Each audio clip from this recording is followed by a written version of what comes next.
அரக்கு மாளிகை கதையின் தொடர்ச்சி. ஜெகதீசன் காரை வெகு வேகமாக ஓட்டும் பொழுது விர் என குளிர்ந்த காற்று முகத்தில் வீசவே மயக்கம் தெளிந்து கண்களை விழித்துக் கொண்டாள் மஞ்சுளா. தன் நிலையை அறிந்து கொள்ள அவளுக்கு சிறிது நேரம் சென்றது. நடந்த அனைத்தும் மின்னல் என ஞாபகத்தில் எழவே கலவரத்துடன் நிமிர்ந்து ஆசனத்தில் உட்கார்ந்து கொண்டாள். கடுமையான வேகத்தில் வண்டியை செலுத்தி கொண்டு அருகில் அமர்ந்திருந்த ஜெகதீசனை கடைக்கண்ணால் சற்று பார்த்ததும் அவள் உடல் பயத்திலே நடுங்கியது.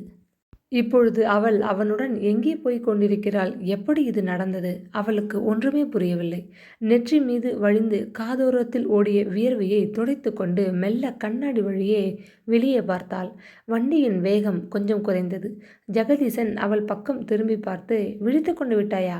முடிவு வரை ஒரு சமயம் மயக்கமாகவே இருந்து விடுவாயோ என எண்ணி பயந்து விட்டேன். குளிர்கிறதா? கண்ணாடியை சாத்திவிடு, வண்டியை நிறுத்துகிறேன். பசியாக இருந்தால் சொல், இருவரும் கொஞ்சம் ஏதாவது சூடாக சாப்பிடலாம். பின்னால் டிஃபன் செட்டில் சாப்பாடு தயாராக இருக்கிறது என்றான் தனிவான இதமான குரலில். மஞ்சுளா அதற்கு பதிலளிக்காது மௌனமாக இருப்பதைக் கண்டு அவன் மேலே பேசலுற்றான். எங்கே போகிறோம் என்று எண்ணி பலமான யோசனை போலிருக்கிறது. நேரே இப்பொழுது நாம் சென்னை பட்டணம் போய் கொண்டிருக்கிறோம். மயக்கமாகிவிட்ட உன்னை நானே தான் தூக்கி வந்து காரில் போட்டேன். உனக்கு மயக்கம் தெளிய வெகு நேரம் பிடித்துவிட்டது. வண்டி இப்பொழுது வீரன் சோழன் பட்டணத்தை தாண்டி வந்துவிட்டது. இனி யாரும் நம்மை தொடர முடியாது. தொடர்ந்தாலும் அவர்கள் ஏமாந்துதான் போவார்கள். சென்னை செல்லும் நேர் பாதையை விட்டு இப்பொழுது குறுக்கு பாதையில் தான் சென்று கொண்டிருக்கிறேன் என்று கூறி தன் சாமர்த்தியத்தை தானே மெச்சும் பாவனையில் உற்சாகமாக நகைத்தான். தாரிட்டு செப்பனிடாத பாதையில் நிறைந்திருந்த குழிகளில் கார் வேகமாக பாய்ந்த போதெல்லாம் முன்னும் பின்னும் தள்ளிவிடும் போல் ஆடவே மஞ்சுளாவின் உடல் நொந்து விட்டது. நெஞ்சை அடைத்த துக்கம் கண்களை மறைக்க அவள் எதிரே தெரிந்த பாதையை வெறித்து பார்த்து கொண்டிருந்தாள். வயிற்று பிழைப்பை நாடி வந்த இடமெல்லாம் அவளது கற்புக்கு ஆபத்து ஏற்பட வேண்டுமா? தன்னை காத்து கொள்ளக்கூட சக்தி இல்லாமல் அவள் உடல் ஏன் சோர்ந்து போக வேண்டும்? இந்த பைத்தியக்காரன் கையால் உயிர் போய்விட்டாலும் பாதகமில்லை. ஆனால் மானபங்கம் ஏற்பட்டு விடக்கூடாதே. பயங்கரமான இந்த சிந்தனை அவள் உள்ளத்தையும் உடலையும் துடிதுடிக்க செய்துவிட்டது. படீர் படீர் என்று மனம் அடித்து கொள்ளவே மேலே என்ன செய்யலாம் என்று யோசிக்க ஆரம்பித்தாள். நான் கேட்கிறேனே, உன் காது என்ன செவிடா? ஏன் பேச மாட்டேன் என்கிறாய்? இனி வாழ்நாள் முழுவதும் விரும்பினாலும் விரும்பாவிட்டாலும் என்னுடன் பேசிக்கொண்டே இருக்க வேண்டும், தெரியுமா? ஆத்திரத்துடன் அதட்டிய ஜெகதீசன் தன் இடது கரத்தை நீட்டி அவளை பற்றி தன் அருகே பலவந்தமாக இழுக்க முயன்றான். தன் சக்தி முழுவதையும் திரட்டிக்கொண்டு அவன் கரத்தை உதறிவிட்டு காரின் கதவு ஓரத்தில் குளிருக்கு ஒன்றும் பறவை என ஒதுங்கி கொண்டாள் மஞ்சுளா. அவமானத்தினால் அவள் உடல் அனலாக பற்றி எரிந்தது. இந்த நிலைமையை எப்படி சமாளிப்பது என்பது அவளுக்கு விளங்கவே இல்லை. கன்னத்திலே வழிந்த கண்ணீரை துடைத்து கொண்டு நிமிர்ந்து உட்கார்ந்தாள். வெகுண்டு பேசினால் நிலைமை இன்னும் விபரீதமாகிவிடும் என்று அவளது அந்தராத்மா எச்சரிக்கவே, எனக்கு இப்பொழுது பசி இல்லை, ஒன்றும் வேண்டாம், எனக்கு ரொம்ப களைப்பாக இருக்கிறது என்றாள் மெல்லிய குரலில். அப்படியானால் என்மேல் சாய்ந்து கொண்டு தூங்கு. ஏன் இப்படி என்னை கண்டு மிரள்கிறாய்? என்று கொஞ்சலாக கேட்டுவிட்டு அட்டகாசமாக சிரித்தான் ஜெகதீசன். இரவின் நிசப்தத்தில் அந்த தனிப்பாதையில் அந்த குரல் மரண தேவதையின் பேரிகை போல் பயங்கரமாக ஒலிக்கவே அவள் மெய் சிலிர்த்து போய்விட்டாள். இன்னும் சற்று நகர்ந்து கதவின் மீது ஒட்டி கொண்டாள்.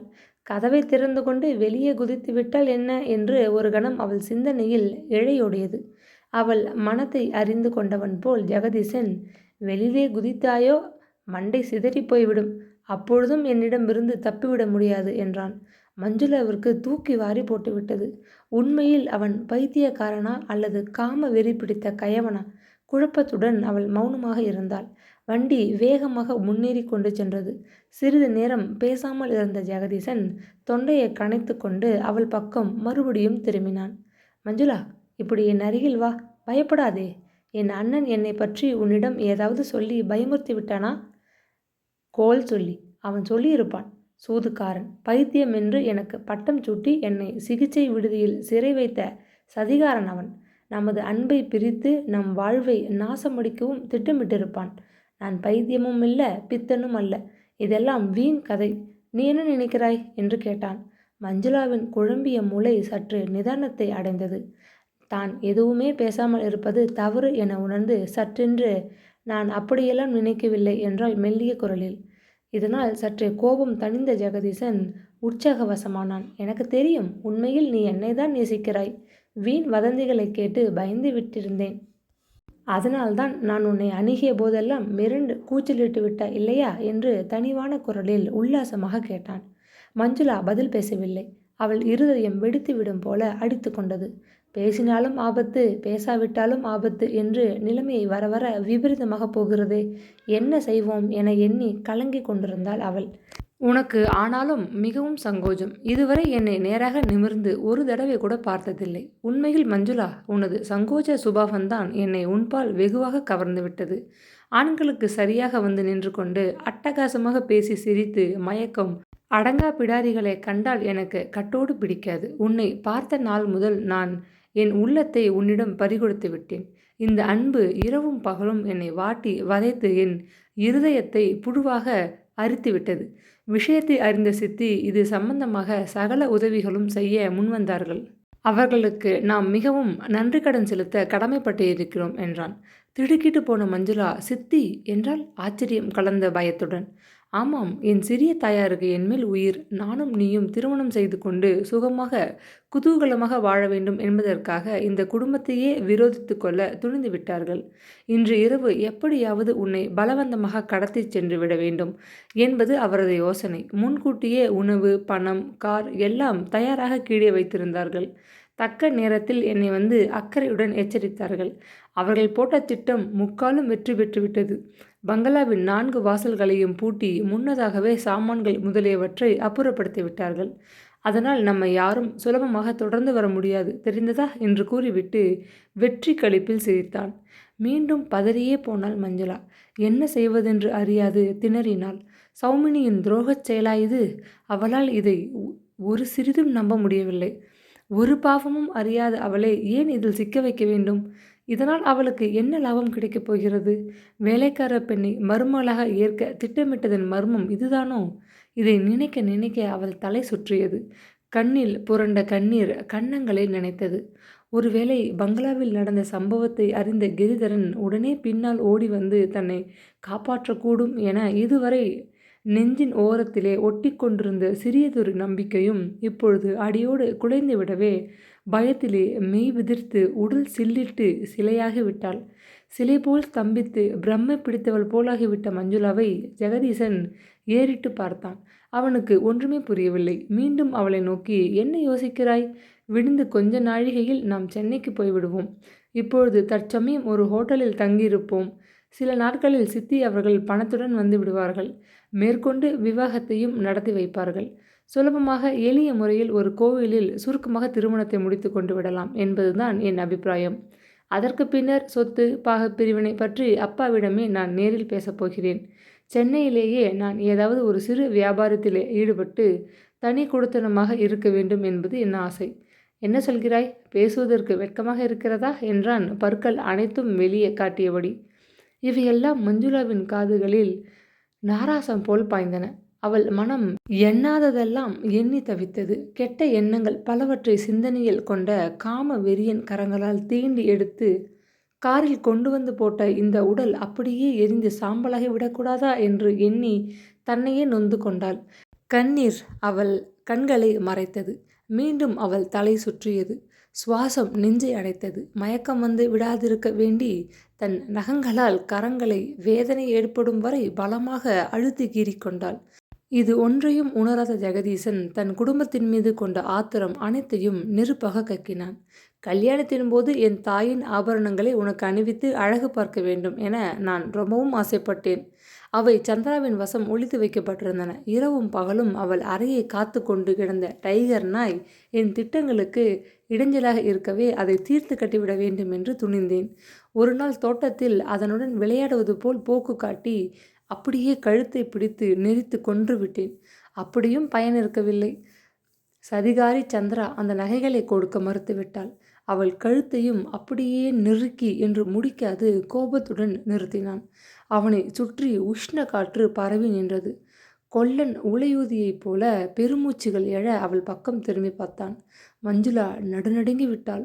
இன்னும் சற்று அப்பால் நகர்ந்து உட்கார்ந்து கொண்டாள். இந்த பயங்கர விஷயங்களை கேட்டு சாய்ந்து விடாதிருக்க இன்னமும் பலமாக தன் நகங்களால் கரங்களை பிராண்டி வேதனைப்படுத்தி கொண்டாள். சந்திரா என்னை பைத்தியக்காரன் என எண்ணி மிகவும் அசட்டை செய்தாள். இது விஷயம் எனக்கு அவ்வளவாக புரியவில்லை. ஒரு நாள் இந்த உண்மையை என் சிறிய தாயார் எனக்கு எடுத்துச் சொல்லி அவளுக்கு ஒரு பாடம் கற்பிக்கச் சொன்னார்கள். சரியானபடி நான் பஞ்சம் தீர்த்து கொண்டு விட்டேன். அவள் நடக்க முடியாது நொண்டியாகி இருந்தது எதனால் தெரியுமா? அது ஒரு சிறிய கதை. ஒரு சமயம் பிக்னிக் விருந்திற்காக போன இடத்தில் சித்தியின் திட்டப்படியே அவளிடம் நைச்சியமாக பேச்சு கொடுத்து கூட்டத்தில் நின்று தொலைவில் அழைத்து போய் மலை உச்சியிலிருந்து அவளை தள்ளிவிட்டு விட்டேன். ஆனால் அந்த சண்டாளி சந்திரா ஏனோ இறக்கவில்லை. பாறை மீது உருண்டு விழுந்தவள் காயத்துடன் மட்டும் தப்பிவிட்டாள். இன்னொரு முறை கூட அவளை ஒழித்து கட்ட ஒரு வழி செய்து பார்த்தேன். அவள் நொண்டியாகி படுக்கையில் இருந்த சமயம் மின்சார விசிறியின் ஒரு கம்பியை இணைத்து அவள் தொட்டால் அதிர்ச்சி ஏற்படும்படி யுக்தி செய்தும் பார்த்தேன். அதிலும் எப்படியோ தப்பிவிட்டாள். ஆனால் யமனிடமிருந்து மட்டும் தப்ப முடியவில்லை. என் வஞ்சகம் இன்னமும் தீர்ந்தபாடில்லை. அந்த பயல் கிரிதரன் அவன் உயிரை குடிக்காவிடில் அவனது பருத்த கழுத்தை இந்த கரங்களால் பிடித்து நெருக்கி என்று பலம் கொண்ட மட்டும் ஆத்திரத்துடன் கத்திவிட்டு நிறுத்தினான். காய்ந்து போன உதடுகளில் நாவால் ஈரமாக்கிக் கொண்டு மஞ்சுளா இன்னும் சற்று அப்பால் நகர்ந்து உட்கார முயன்றாள். உள்ளூர அவளுக்கு நடுக்கம் எடுத்தது. அடுத்த நிமிஷம் என்ன நேரிடுமோ வென்ற பயம் வேறு அவளை கவ்விக்கொண்டது. மௌனமாகவே இருக்கிறாயே, என்ன அர்த்தம்? உனக்கு என்னை பிடிக்கவில்லையா? சொல் உண்மையை. இப்படி என் அருகில் வா, என் கோபத்தை வீணா கிளறாதே என்று உருமிய அவன் வலது கரத்தினால் காரை செலுத்தி கொண்டு இடது கரத்தை நீட்டி அவளை பலவந்தமாக அணைத்து கொள்வதற்காக ஒரு எம்பு எம்பி அவளை பற்றினான். தன் பலம் முழுவதையும் திரட்டிக்கொண்டு அவன் பிடியினின்று திமிறினாள் அவள்.